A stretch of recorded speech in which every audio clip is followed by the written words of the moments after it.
नमस्कार एवरीवन, मैं हूँ सीए निशा शर्मा। अभी कुछ दिनों पहले यूट्यूब पर एक वीडियो अपलोड किया गया है रिगार्डिंग की changes in form 3CD and after that I have received lot of queries about the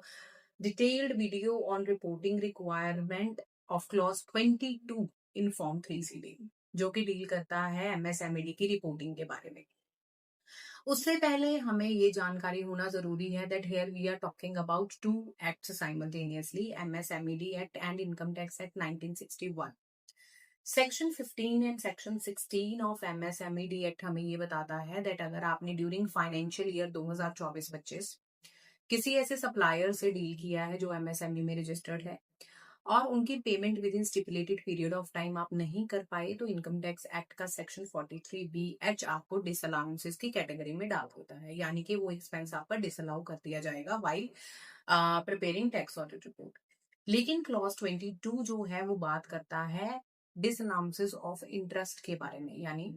section 23 of MSMED act हमें कहता है आपने डिलेड पेमेंट तो की है, लेकिन उसपे जो इंटरेस्ट है वो भी आप 3 times the bank rate supplier को पे करेंगे,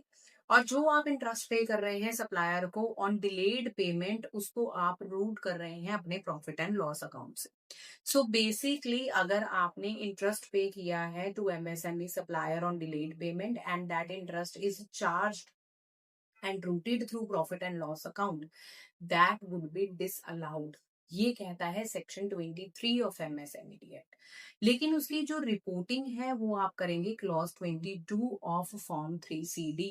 यानी कि अगर ऐसा इंटरेस्ट जो कि आपका डिसअलाउड है as per section 23 of MSMED act, तो उसको आपको रिपोर्ट करना है in clause 22। Second scenario is that if interest has not been calculated nor being charged for in book of account by the auditing, what would be the reporting requirement in that case? अब उस case में question of disallowances would not be arisen, क्योंकि आपने profit and loss account में interest charge ही नहीं किया, तो आपका डिसअलाउ का क्वेश्चन तो राइज ही नहीं होगा, तो उस केस में क्लॉज 22 में आपको रिपोर्टिंग की रिक्वायरमेंट नहीं है।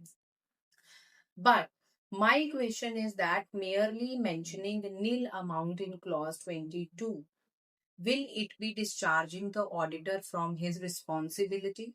Guidance note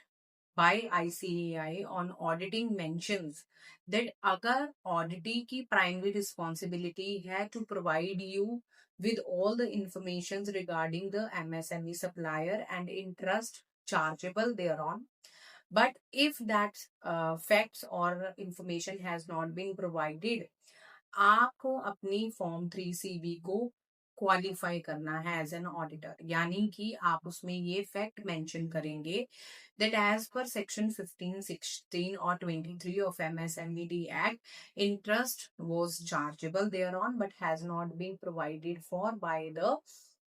auditee in its financial statements, hence it will not be depicting the true and fair view of the financial statement. ये सब जो मैं आपको बता रही हूँ it is being mentioned in guidance note on auditing by ICAI, आप वहां पर जाकर चेक कर सकते हैं। सो बेसिकली जो रिपोर्टिंग रिक्वायरमेंट है क्लॉज 22 की वो तभी अराइज होगी जब आप प्रॉफिट एंड लॉस अकाउंट के थ्रू अपना जो एक्सपेंस है इंटरेस्ट ऑन डिलीड पेमेंट का उसको चार्ज कर रहे हैं। अगर आप प्रॉफिट एंड लॉस अकाउंट में मेंशन नहीं कर रहे हैं तो